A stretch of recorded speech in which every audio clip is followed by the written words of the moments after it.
বিবেকানন্দ একসময় মা কালীকে মানতেই পারতেন না।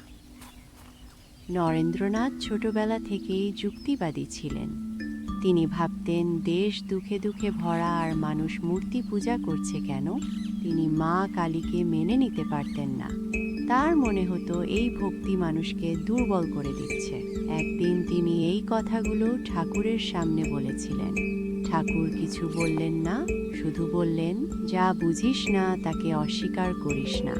ঠাকুর বলেছিলেন মা কালী কোনো মূর্তি নন, মা কালী শক্তি। সময় গেল, দুঃখ এলো, একাকিত্ব এলো। ঠিক তখনই বিবেকানন্দ বুঝতে শুরু করলেন যে শক্তি তাকে দাঁড় করাচ্ছে সেই শক্তি মা কালী।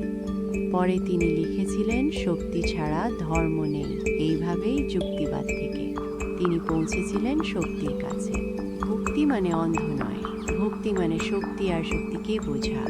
আপনাদের মতামত কমেন্টে জানাতে ভুলবেন না। আরও সত্য গল্পের জন্য সাবস্ক্রাইব করুন।